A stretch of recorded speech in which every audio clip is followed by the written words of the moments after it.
शिक्षा जो अपने देश में है वो समान शिक्षा नहीं है, वो असमान शिक्षा है। इस देश में असमान शिक्षा का प्रचार और प्रसार किया जा रहा है।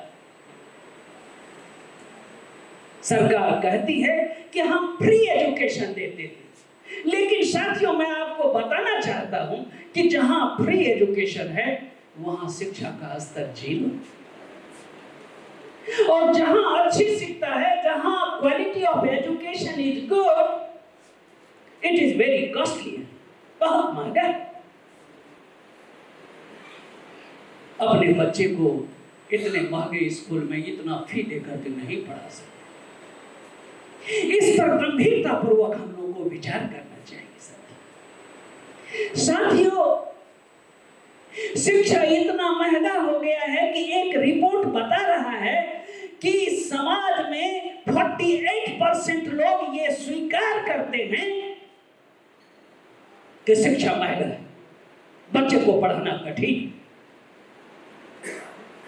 साथियों, शिक्षा असमान ही नहीं, महंगा ही नहीं, शिक्षा का जो एक सबसे बड़ा मापदंड है उसको कहते हैं ग्रॉस इनरोलमेंट रेशियो। वो 2020 में 24.8 था, 2022 में 26.7 था, और सरकार ने लक्ष्य निर्धारित किया है कि 2030 तक में उसको 100 किया जाएगा। असंभव, ये जुमला के अतिरिक्त और कुछ नहीं है साथियों।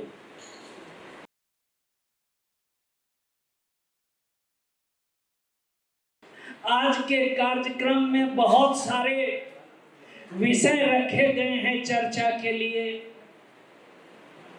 लेकिन उन विषयों में मैंने पाया कि एक विषय बहुत ही महत्वपूर्ण है, और वो है शिक्षा। नई शिक्षा नीति के द्वारा जो शिक्षा का व्यवसायीकरण करके, प्राइवेटाइजेशन करके, मूल निवासी बहुजन समाज के विद्यार्थियों को शिक्षा से वंचित करने का जो षड्यंत्र रचा जा रहा है, उसके ऊपर एक गंभीर चिंता। साथियों, इस विषय को मैंने इसलिए चुना है कि मैं बस इतना जानता हूं कि राजपूत ब्राह्मण काल में जब मनुस्मृति लागू हुआ और हमें शिक्षा से वंचित कर दिया गया, तो हम आज गुलाम हैं, और गुलामी की जो जंजीर है उससे बंधे हुए हैं, हम अभी तक मुक्त नहीं हुए हैं। साथियों, 3.5% लोग जिनका डीएनए विदेशी है, वो इस देश के मूल निवासी 85% मूल निवासी के ऊपर शासन कर रहा है। मैं इस चीज को भी जानता हूं। इसके अतिरिक्त जो मैं तीसरी बात जानता हूं साथियों, वो ये है कि कोई भी नीति जो बनती है वो समाज में जो आवश्यकता होती है उसको ध्यान में रखकर बनाई जाती है। और जो ये नई शिक्षा नीति बनी है, समाज की आवश्यकताओं को नजरअंदाज किया गया है। साथियों, हम भी जानते हैं, आप भी जानते हैं कि समाज में जो विद्यालय है, देश में जो सरकारी विद्यालय है, उसमें शिक्षा का स्तर कैसा है। शिक्षा का स्तर इतना कम है कि विद्यार्थी स्कूल जाने से कतराते हैं। साथियों, आज भी अपने देश में 73% स्टूडेंट्स, मूल निवासियों के बच्चे, इस देश के SC, ST, OBC के बच्चे सरकारी विद्यालय में पढ़ते। साथियों, सर्वे बता रहा है कि 1 से 8 क्लास में पढ़ने वाले का 30.5% बच्चा स्कूल में जब नहीं समझ पाता है तो वो प्राइवेट ट्यूशन लेता है। साथियों, शिक्षा का इतना बदतर स्तर, और हम मूल निवासियों के बच्चे तो सरकारी विद्यालय में ही जाते हैं। हमको ऐसा लगता है कि इस सभा में जितने लोग बैठे हुए हैं, एक भी आदमी ऐसा नहीं है जो कि प्राइवेट स्कूल में पढ़ करके आया है। सब के सब सरकारी विद्यालय का प्रोडक्ट है। इस देश में जितने महान आदमी बने हैं वो सब के सब सरकारी विद्यालय में पढ़ करके आए, और उस सरकारी विद्यालय का स्तर दिन ब दिन घटता जा रहा है। साथियों, शिक्षा जो अपने देश में है वो समान शिक्षा नहीं है, वो असमान शिक्षा है। इस देश में असमान शिक्षा का प्रचार और प्रसार किया जा रहा है। सरकार कहती है कि हम फ्री एजुकेशन देते हैं, लेकिन साथियों मैं आपको बताना चाहता हूं कि जहां फ्री एजुकेशन है वहां शिक्षा का स्तर 0, और जहां अच्छी शिक्षा है, जहां quality of education is good, it is very costly, बहुत महंगा। हम गुलाम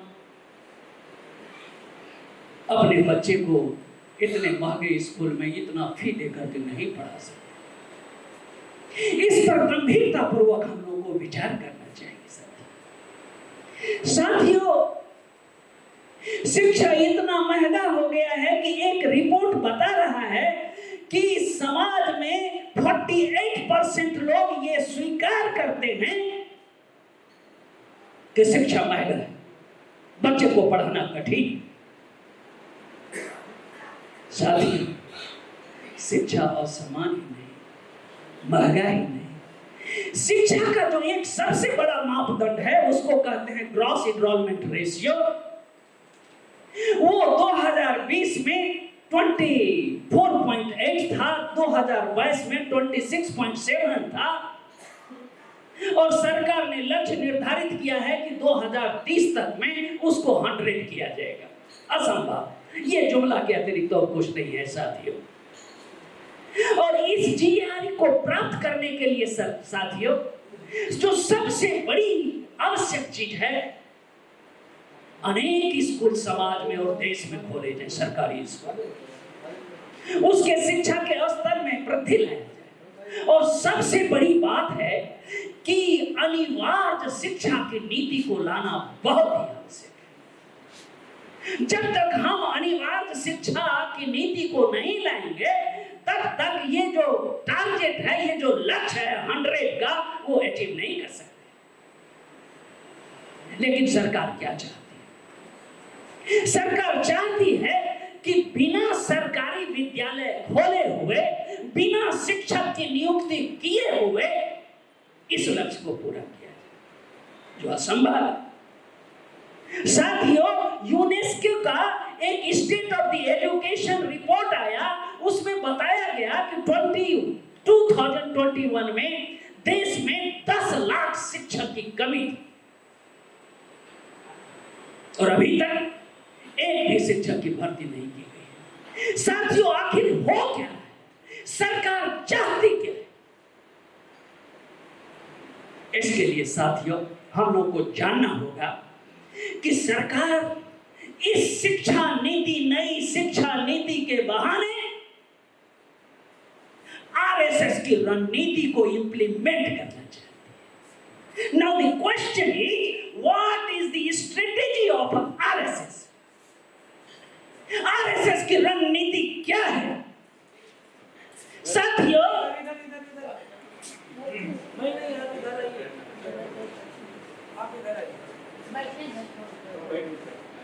साथियों, मैं आप लोगों को बताना चाहता हूं कि आरएसएस की जो पहली नीति है, रणनीति है, वो ये है कि देश में जितने सरकारी विद्यालय हैं उसमें शिक्षा का स्तर 0 कर दिया जाए। क्योंकि आरएसएस जानता है कि इस देश में मूल निवासियों के बच्चे सरकारी विद्यालय में पढ़ नहीं, इसलिए उनको सही शिक्षा नहीं मिल सके तो सबसे जो बड़ा काम करना है वो सरकारी विद्यालय के जो शिक्षा का स्तर है उसको नीचा है।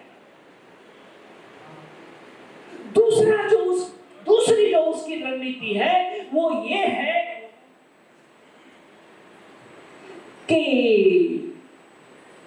ज्यादा से ज्यादा प्राइवेट स्कूल खोले जाएं और उसका फी इतना बढ़ा दिया जाए कि ये मूल निवासियों के बच्चे वहां एडमिशन ले ही नहीं सकते। और तीसरी जो सबसे बड़ी नीति है, रणनीति है उसकी, वो ये है कि शिक्षा को महंगा कर दिया।